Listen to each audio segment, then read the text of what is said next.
tell me that I'm never. Seringkali kita mendengar berkaitan dengan MOU. Tuan-tuan dan puan, seperti yang kita sudah tahu, pembangkang telah menolak rundingan peruntukan bersama dengan kerajaan.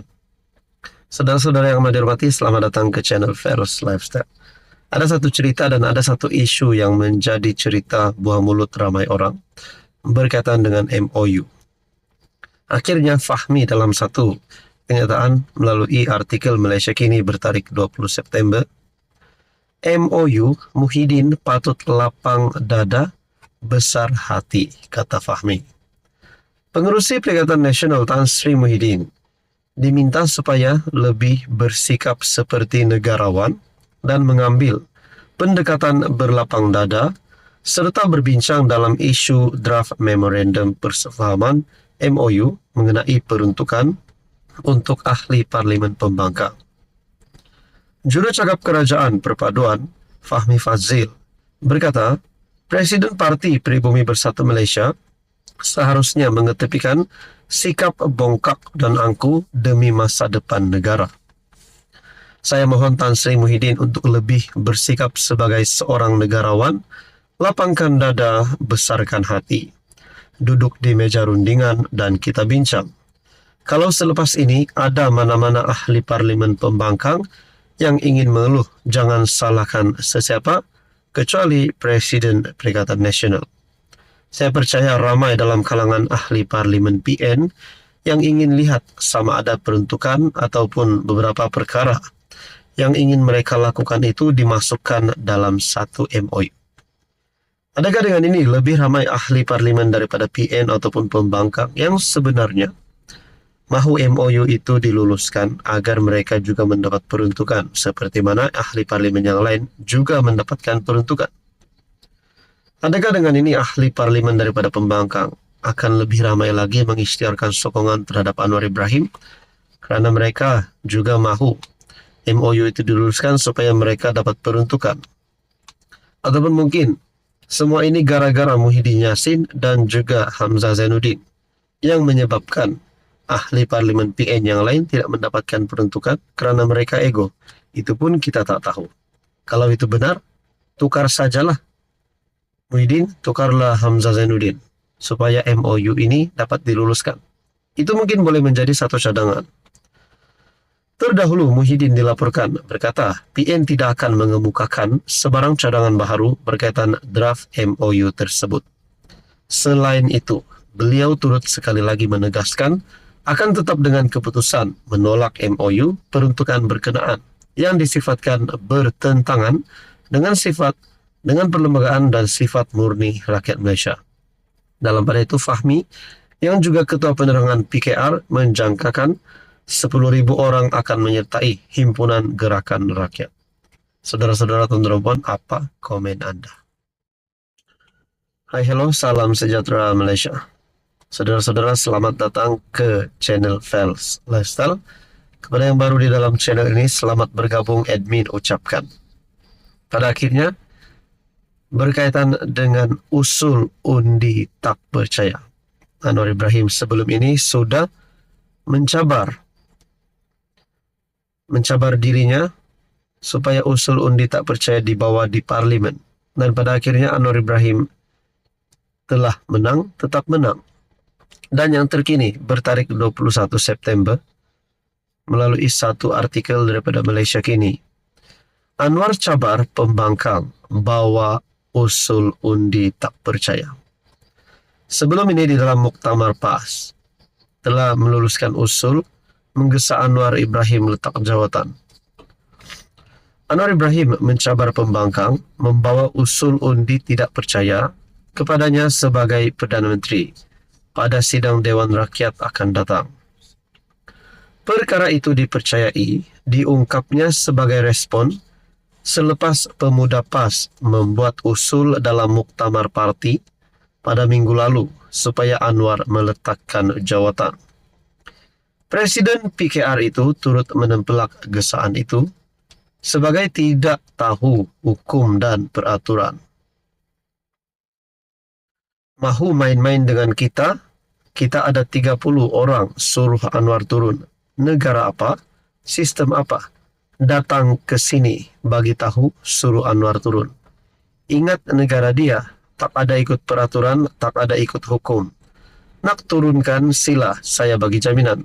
Ada sidang parlimen pertengahan Oktober, bawa usul cepat, kalau lambat pun saya luluskan. Bawa usul undi tidak percaya kepada Anwar sebagai Perdana Menteri, tak payah jerit. Kamu itu turun dulu. Banjir pun tak terurus, muka ini juga nak pergi tolong, katanya. Wow. Anwar berkata demikian ketika berucap di Himpunan Keadilan Suara Rakyat Suara Keramat dari Reformasi ke Malaysia Madani di Stadium Nasional Bukit Jalil, Selangor. Terdahulu Malaysia kini melaporkan pemuda PAS dalam muktamar yang diadakan di Temerloh minggu lalu mendesak Anwar meletakkan jawatan atau diturunkan dengan kadar segera.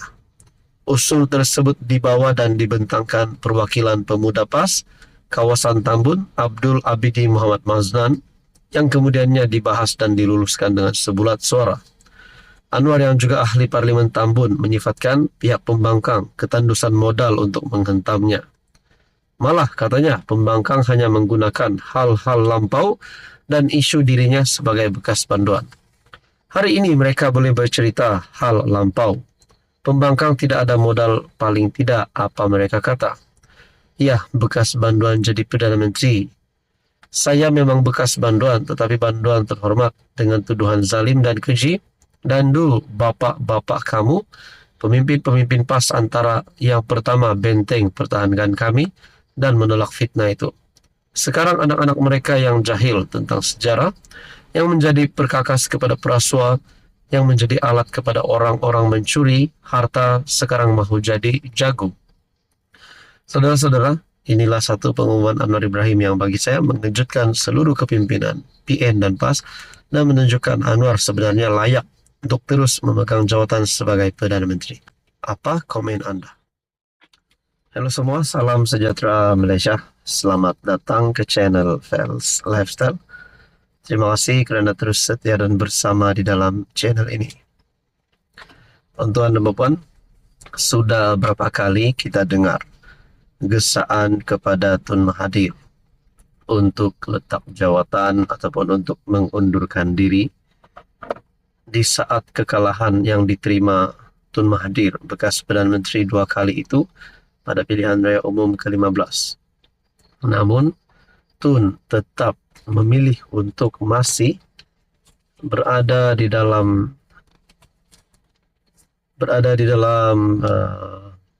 perjuangan politiknya, dan kini beliau bersama dengan Perikatan Nasional.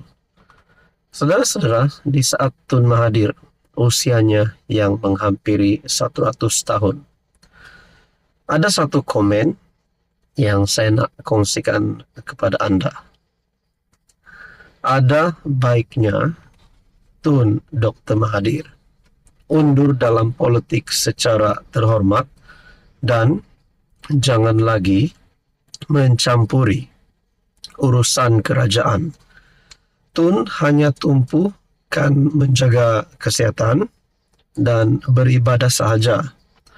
Jasa Tun dah banyak sumbangkan pada negara. Sekarang syukur Tuhan panjangkan umur Tun dan masih diberi kesempatan untuk melihat kesinambungan pembangunan negara yang diterajui Datuk Seri Anwar. Saudara-saudara, tuan-tuan dan puan yang amat dihormati, mungkin ada di kalangan yang menonton video ini adalah penyokong kepada Tun Mahathir dan juga penyokong Anwar Ibrahim. Menurut Anda, apa yang patut dilakukan oleh Mahathir pada ketika ini?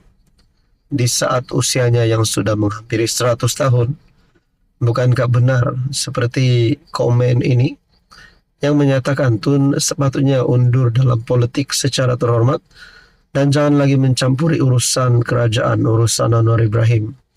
Tun hanya tumpukan menjaga kesihatan dan beribadah sahaja. Saudara-saudara, saya sebagai rakyat Malaysia, saya percaya di saat usia seseorang yang sudah menghampiri 100 tahun itu, mungkin fokus kepada seseorang itu hanya perlu menjaga kesehatan dan hanya rehat di rumah. Tapi lain untuk Tun Mahathir, kita dapat lihat beliau masih lagi aktif dalam politik, dan beliau bahkan dilantik sebagai penasihat SJ4 bagi uh, kepimpinan PN PAS. Saudara-saudara, tuan-tuan dan puan, mungkin kita sudah tahu bahwa Anwar Ibrahim sudah sah mengalahkan Mahathir. Tun Mahathir sudah sah kalah kepada Anwar, kerana hari ini saja pun Anwar sebagai PM dan Mahathir bukanlah memegang jawatan sebagai ahli parlimen. Saudara-saudara, apa komen Anda berkaitan dengan isu ini?